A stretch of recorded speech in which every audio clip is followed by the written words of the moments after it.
Como vão? Como vão vocês? Espero que vocês estejam bastante bem. E aí, hein? Então, hoje, né, eu disse que ia liberar um vídeo sobre o livro Ainda Estou Aqui e no contexto da UERJ, né, já que o primeiro exame de qualificação da universidade, da UERJ, será sobre o livro Ainda Estou Aqui, de Marcelo Rubens Paiva. Indico muito que quem puder veja o filme também, né? E não o filme como substituto do livro, mas sim como complemento do livro. Lerei agora 4 trechos do livro Ainda Estou Aqui e comentarei sobre cada um deles à luz de questões que eu enviei a quem pediu, a quem aceitou, a quem quis e como conjunto de exercícios para serem feitos, que foram 10 questões. Em breve enviarei mais. Quem vir esse vídeo pode pedir que eu envie as questões também, tá? Então, primeira parte, que é logo no início do livro.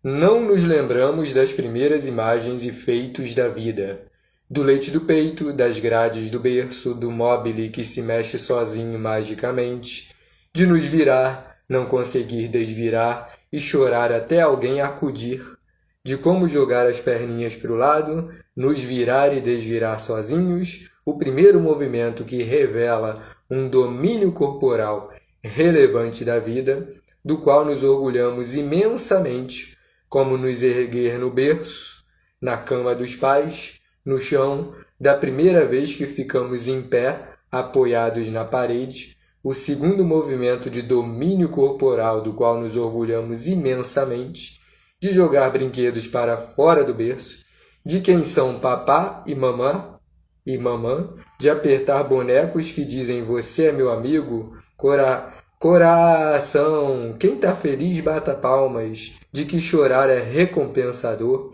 do fascinante interruptor que acende e apaga a luz, do mundo dos vários botões ao redor, do mundo em que passam aviões no céu e há tomadas, o papel rasga, a impressora cospe papel, a gaveta abre e fecha, e há gavetas por todos os lados, de ligar a TV, de chamar o elevador, das teclas do telefone e computador e controle remoto, do primeiro contato com o magnífico celular que toca música e de uma queda livre sem apoio.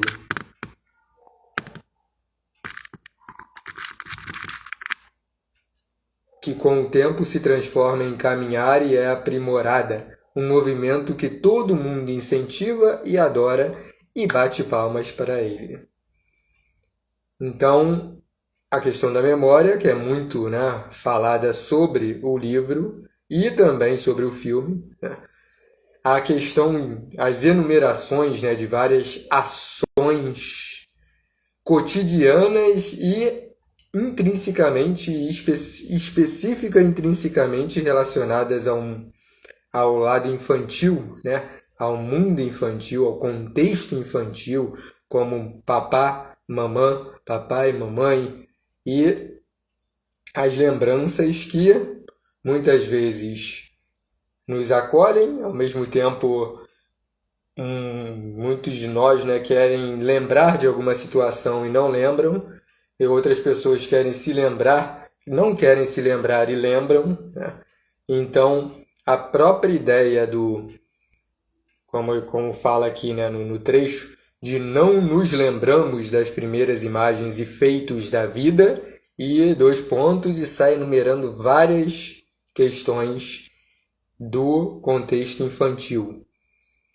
E esse não nos lembramos, né, interligado às várias enumerações que aparecem nesse trecho, né, eles mostram uma fragmentação de vários momentos da infância, né, uma fragmentação em relação a vários momentos da infância como interseções da vida de várias pessoas, né?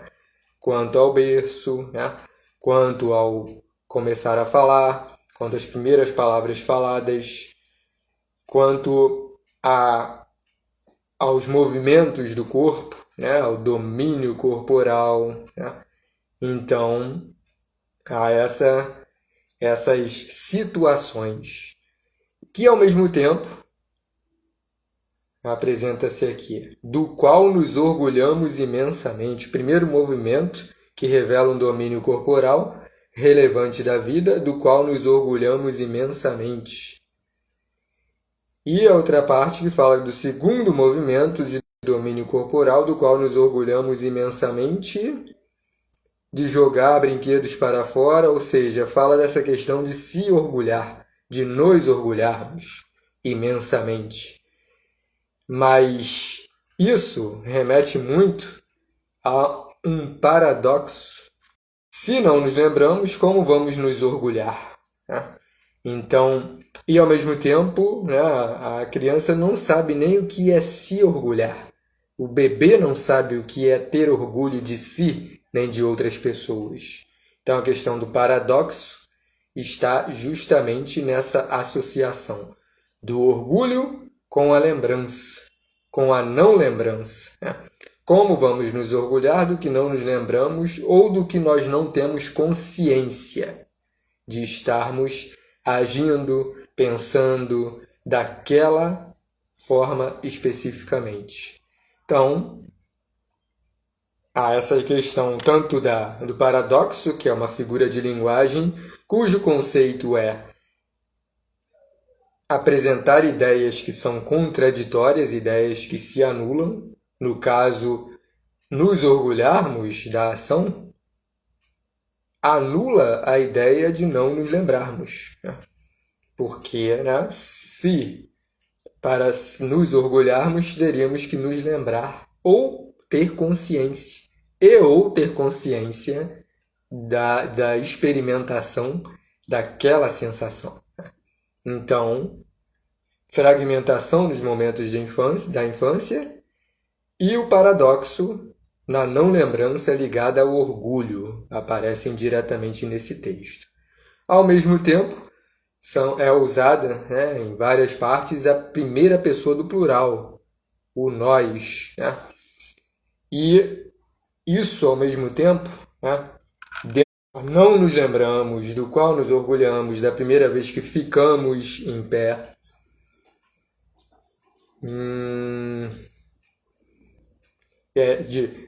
Que se mexe sozinho magicamente, de nos virar, não conseguir desvirar, nos virar e desvirar sozinhos. Olha as repetições, né? Como sentido de ênfase, de destaque do movimento diretamente e, ao mesmo tempo, o destaque da repetição, né? Da ação. E que aparece muito em texto, assim, repetição no sentido de destacar, né? De enfatizar. Então, ao mesmo tempo, esse nós, né? O uso do nós, né? Do nós, do outro pronome nós, desses verbos na primeira pessoa do plural, eles mostram uma autenticação e uma cumplicidade ao mesmo tempo. Autenticação no sentido de que são ações que envolvem, quase de forma generalizante, a vida das pessoas. Já que todas as pessoas, né, todas as crianças, todos os adolescentes, todos os adultos, passaram pela infância, pela fase de ser um bebê, um neném. Então, a autenticação, porque dá uma veracidade maior, oferece uma veracidade maior à questão de serem ações que as pessoas experimentam na fase infantil, ou quando são bebês, né? Então, no livro Ainda Estou Aqui, já logo no início e em outras partes também, Aparecem essas enumerações referentes a ações da infância, ações diretamente associadas ao lado infantil, que é a interseção na vida de todas as pessoas que são crianças, adolescentes, adultos. Ao mesmo tempo, aparece no final desse trecho a questão de tombar.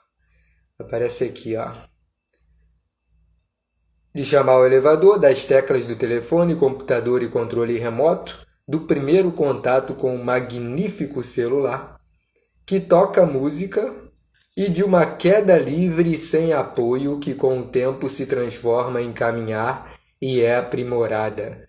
Um movimento que todo mundo incentiva e adora e bate palmas para ele.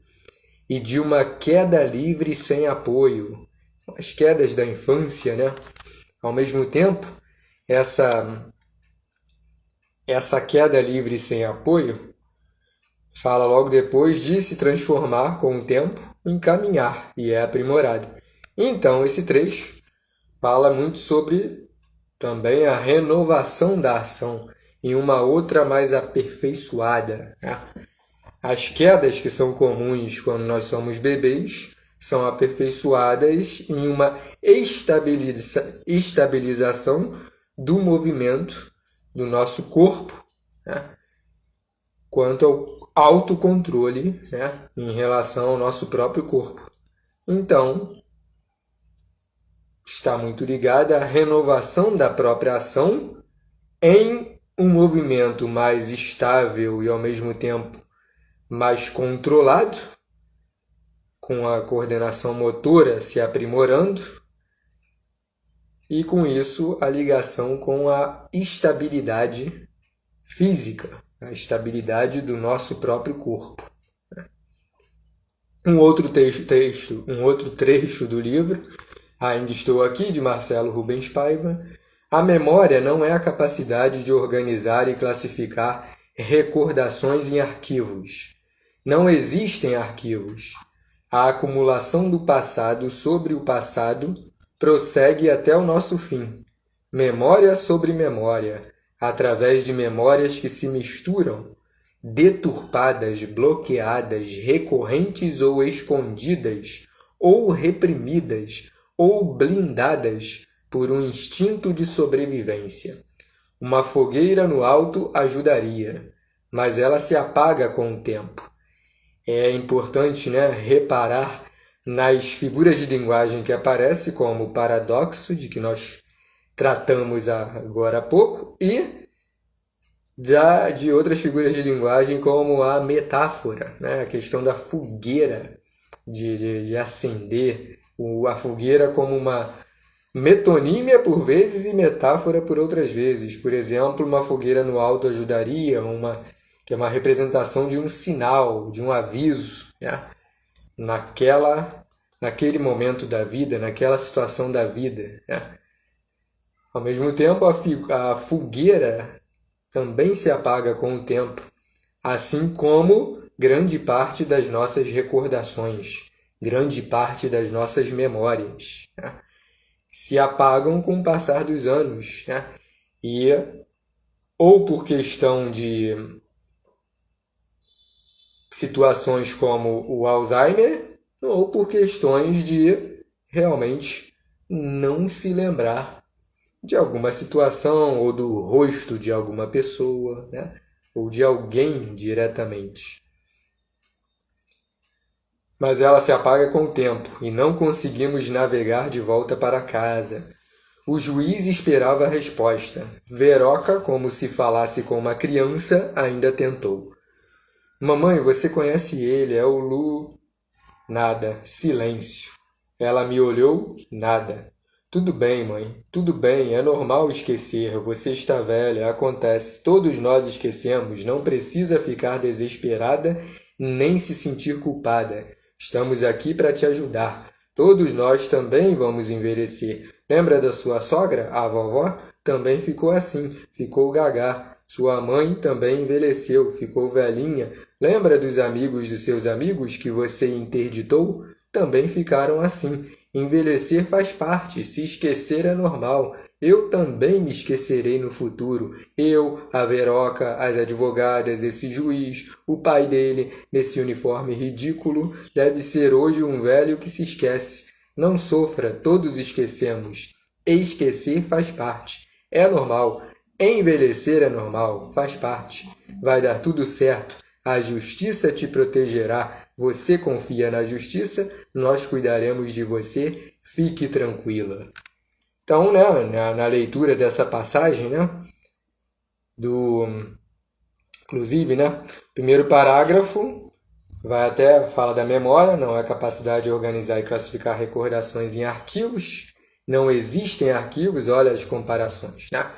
Há um livro do Stephen King, que se chama O Apanhador de Sonhos, em que há uma comparação semelhante a essa quanto aos nossos cérebros guardarem, como se dentro dos nossos cérebros tivessem várias estantes, várias gavetas, né?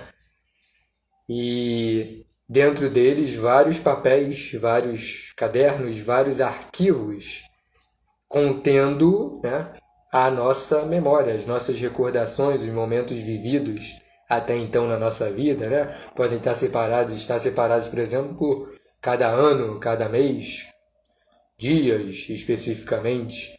Então, o sentido literal ou conotativo e o sentido sentido literal ou denotativo e o sentido figurado ou conotativo, eles caminham, né? Em várias partes eles se fundem, né? Não só nessa narrativa, mas também em várias outras, né? E fala essa questão da memória, compara com a fogueira, é uma comparação com a fogueira, e o segundo parágrafo é: o juiz esperava a resposta, Veroca, como se falasse como a criança, ainda tentou. Então, na passagem, né, do primeiro parágrafo para o segundo, há o raciocínio indutivo, há o raciocínio dedutivo, porque um parâmetro, né, uma ideia específica, ela surge a partir de uma ideia mais ampla. Ao se falar da memória não sendo a capacidade de organizar e classificar recordações, conceitua-se para depois mostrar o caso, né, da própria personagem, né? Personagem entre aspas, porque é um livro autobiográfico, né? Então, né, no caso da mãe, né, do Marcelo Rubens Paiva, que está perdendo a memória pela velhice, né, pelo avançar dos anos, as faixas etárias. Então, se origina um parâmetro específico a partir de um parâmetro mais amplo. O parâmetro mais amplo é a questão conceitual da memória, né? No caso, definindo a memória e ao mesmo tempo comparando metaforicamente a memória com os arquivos, né? A colocação de arquivos dentro do nosso cérebro. Então aparece o raciocínio dedutivo. Indutivo é do particular, da ideia particular para a ideia geral. Dedutivo é da ideia geral para a ideia específica, particular, né? Ao mesmo tempo, aparece aqui: nada, silêncio. Aparece aqui: até o nosso fim, uma fogueira no alto ajudaria. Até o nosso fim, quer dizer que não existem arquivos. A acumulação do passado sobre o passado prossegue até o nosso fim. Memória sobre memória. Aparece também a ideia de uma fogueira no alto ajudaria. Então, a ideia do até o nosso fim suaviza uma informação, é um eufemismo, né? Eufemismo é o inverso de hipérbole. Hiper é excessivo, né? Extremo, muito. demais. E é quando se exagera numa informação de propósito para oferecer maior expressividade ao discurso, à fala, né, ao que se diz, ao que se escreve. Então, a mensagem passada. Então, hipérbole, por exemplo, é chorar um rio, né? Como aparece na música do Paulinho Mosca, morri de rir, né? A pessoa não morreu literalmente, é apenas um exagero. Então, até o nosso fim é o inverso, é um eufemismo, é a outra figura de linguagem. Hipérbole, eufemismo, paradoxo, metáfora, tudo são figuras de linguagem. E no caso, o eufemismo, ele suaviza alguma informação. E o eufemismo mais comum, que é o que possui, né, mais expressões para se referir a ele, é a ideia da morte. Né? Até o nosso fim remete justamente à ideia da morte. E uma fogueira no alto ajudaria, como fala sobre a questão do aviso, né, do sinal, né, da sinalização, de se avisar quanto a alguma situação iminente ou alguma sensação, né, que antecipe uma situação especificamente, que ainda acontecerá, e essa uma fogueira no alto ajudaria. Então, é uma orientação, né, quanto a aviso, quanto a uma ocorrência de sinalização. Então, com isso, há um nivelamento, uma equiparação entre formas de orientação. No caso, essa equiparação ocorre primordialmente por meio da figura de linguagem conhecida como metáfora. Então, essas são algumas questões aí.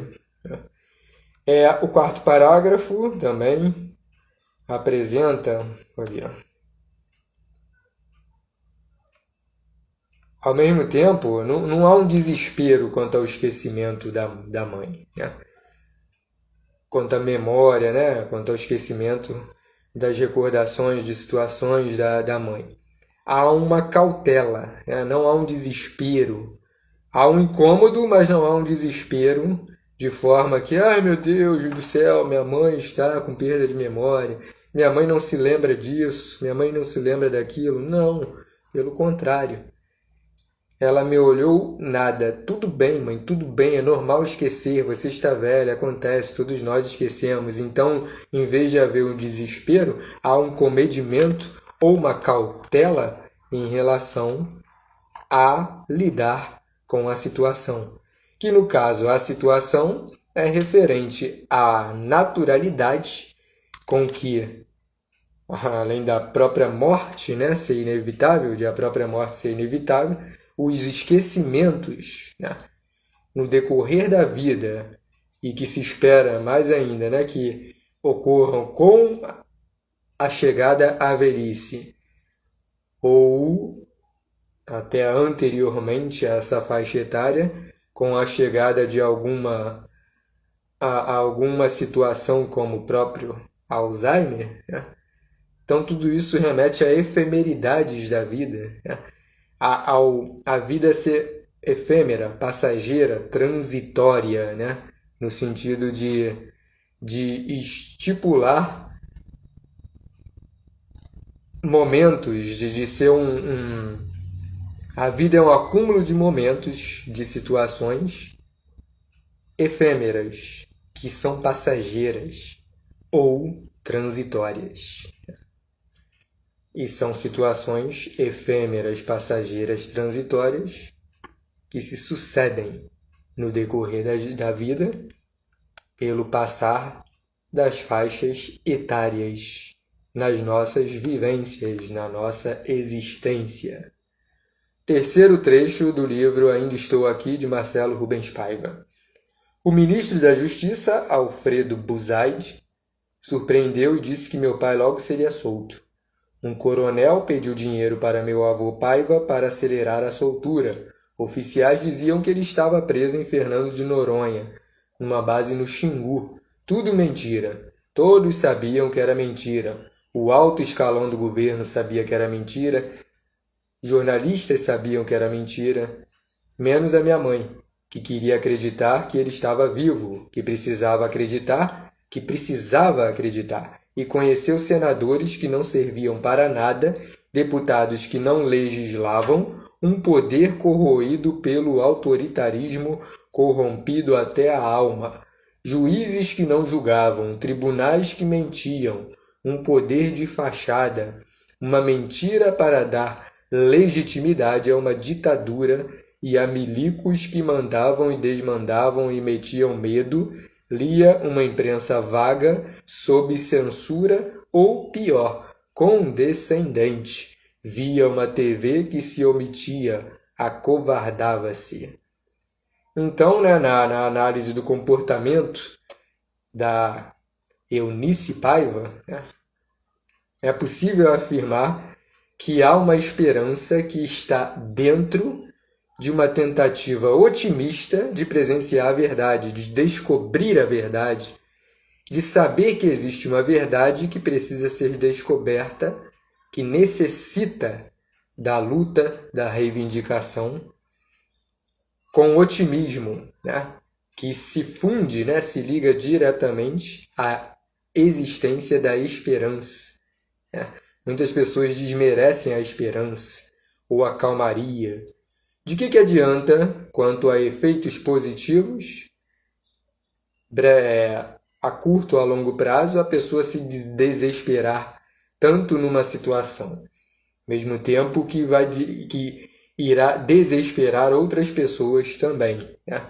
No próprio filme Ainda Estou Aqui, em nenhum momento a personagem, né, da Fernanda Torres, no caso que é a Eunice Paiva, que é a esposa do que foi, né, do Rubens Paiva pego pela ditadura, né?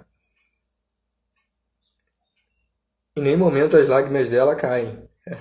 E no livro isso é muito também evidente, muito marcante. Né? Evidente no sentido de receber destaque, ser marcante.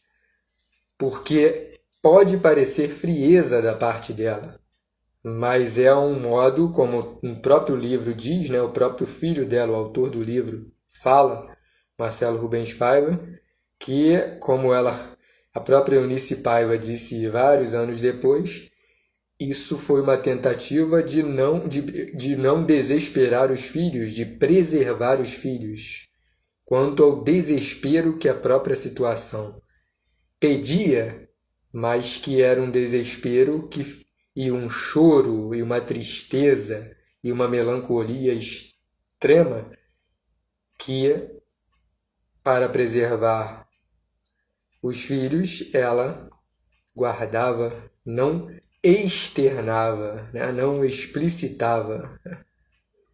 Então, há um otimismo ligado a essa esperança e um otimismo na busca de se presenciar a verdade dos acontecimentos, né? E também, apesar de, com o passar, né, quanto mais o tempo ia passando, mais se tinha certeza de que o marido, né, da Eunice Paiva estava morto,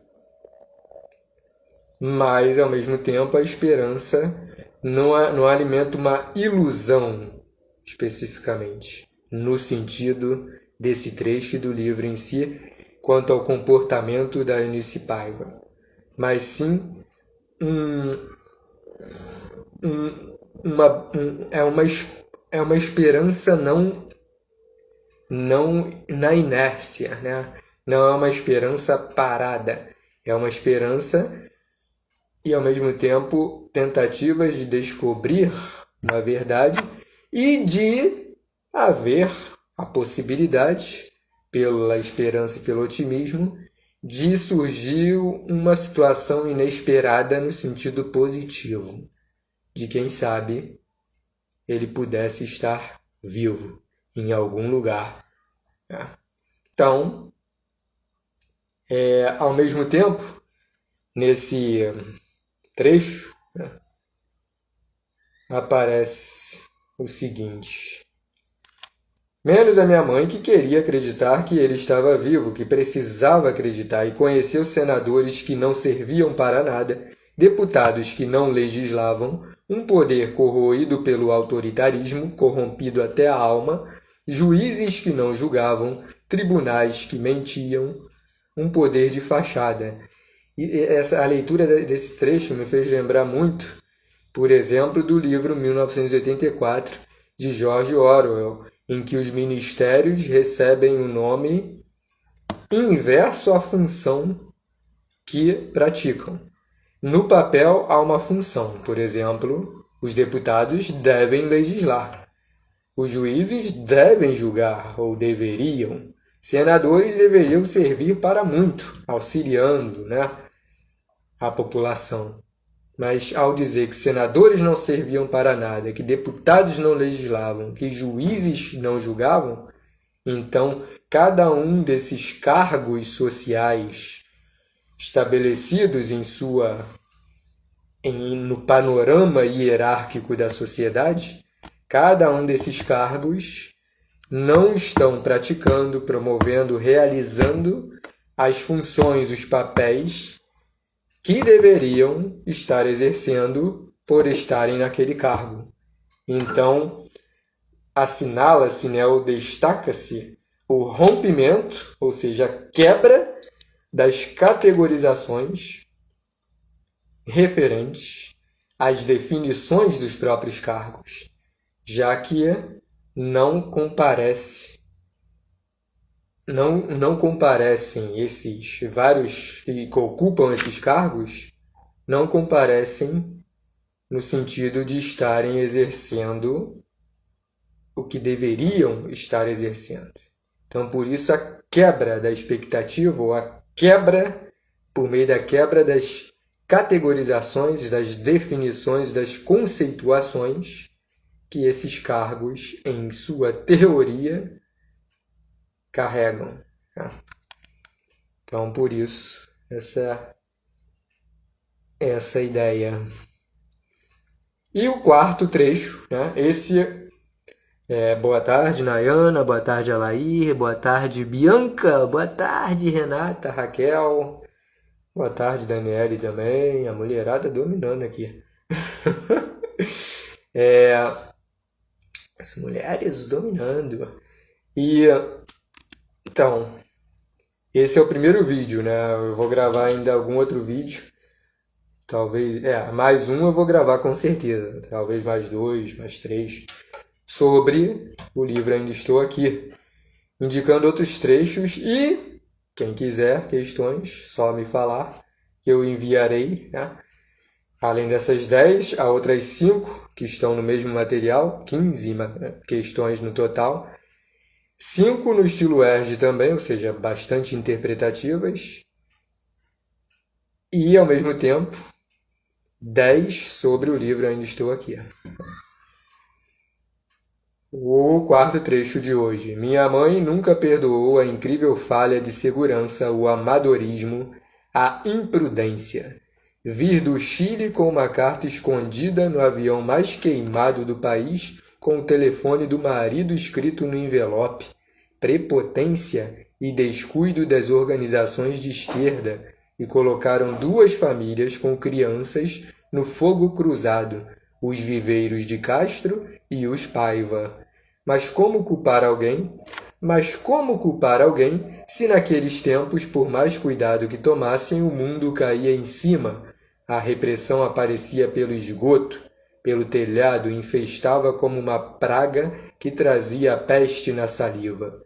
Os militantes eram jovens, eram idealistas, largaram suas profissões e famílias por um ideal romântico. Queriam fazer algo pela liberdade e eram dos poucos que tinham coragem de enfrentar um regime desgraçado, estúpido, dos gorilas. Outra metáfora, como se relacionasse, por exemplo, à selvageria humana.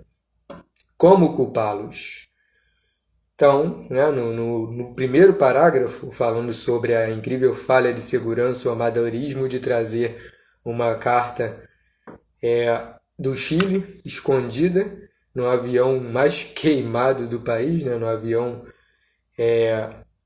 dos menos confiáveis, ou menos confiável de se estar viajando, né?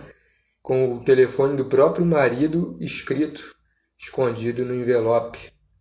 Prepotência e descuido das organizações de esquerda que colocaram 2 famílias com crianças no fogo cruzado. Então, há uma chamada de atenção, né, direta quanto às corporações serem consideradas insensatas, né? Então, há uma crítica negativa muito forte, ou uma repreensão muito intensa, uma advertência muito severa na questão de repreender o comportamento, o descaso, a negligência dessas corporações, né? Que, por causa disso, pela falha de segurança diretamente, pela falta de cuidado, né, serem consideradas bastante insensatas, né? Ou seja, né, alguém que não tem prudência, que não tem juízo, né, que parece não ter cautela. É uma tolice a insensatez. Então, desajuizado, irresponsável, né, tudo isso se relacionando à atitude. Reprimenda, então, seria isso. Por isso que esse primeiro parágrafo dos 2, desse 4º trecho de hoje, tem o foco em repreender diretamente essas corporações, essas instituições, essas organizações. Ao mesmo tempo, colocaram 2 famílias com crianças no fogo cruzado, os Viveiros de Castro e os Paiva. Então, na passagem para o 2º parágrafo, começa assim: mas como culpar alguém se naqueles tempos, por mais cuidado que tomassem, o mundo caía em cima? A repreensão aparecia do mesmo jeito, do nada às vezes, de quando menos se esperava, subitamente, por qualquer lugar, por qualquer meio, né? Pelo telhado, infestava como uma praga que trazia peste na saliva, pelo esgoto, né? Então, ao mesmo tempo que se repreende, se adverte, se critica negativamente o descuido das organizações, quanto à falha de segurança, quanto à carta que poderia ser encontrada e a pessoa, a mãe, a Eunice Paiva, poder ser morta, há a conjunção coordenativa, adversativa, mais sem ir, né? MAS, no sentido de porém, no entanto, todavia, contudo, entretanto, sentido de oposição, introduz uma ressalva quanto às reflexões que envolviam o momento, né? O calor do momento, o impulso, né? A militância, o idealismo, né? Largaram suas profissões e famílias por um ideal romântico. Então, o mais, nesse 2º parágrafo, inaugura, instala, introduz a ideia da ressalva. Ressalva é justamente uma nota ou uma restrição feita como se, né, desse, apesar do descuido, da irresponsabilidade, desse razão ou observasse ou ressaltasse, né, que foi um erro, sim, mas foi um erro, a falha na segurança foi um erro, mas foi um erro que pode ser relevado, né, devido ao contexto da intensa opressão e dos perigos, das ameaças que quem lutava contra a ditadura, quem reivindicava, sofria, né? desde efeitos menos, né, graves até efeitos de maior gravidade ainda, né? Desde ferimentos, imposições, questionamentos, como se quem lutasse contra a ditadura, aliás, quem luta contra algum sistema assim, é considerado um inimigo do Estado, né? Um inimigo do governo. O inimigo do governo geralmente não é alguém, não é, assim, geralmente não, é várias vezes, não é um terrorista, não é um criminoso, não é um bandido, não é um assassino de forma superficial. Muitas vezes o inimigo, quem é decretado inimigo do Estado, ou rebelde ou revoltoso, tudo palavras negativas, é alguém que luta contra um sistema estabelecido, que mata, que fere, que exclui, que anula, né? Que descarta pessoas diariamente. Então, este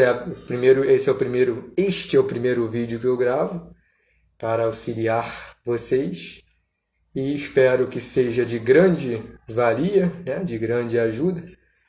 E qualquer dúvida, é só enviar mensagem pelo Instagram ou pelo WhatsApp para mim, mensagem privada, e mais questões, eu irei, né, disponibilizar mais questões sobre o livro em breve. Abraços e até o próximo vídeo. Abrações. Bom dia, boa tarde e boa noite. Tchau.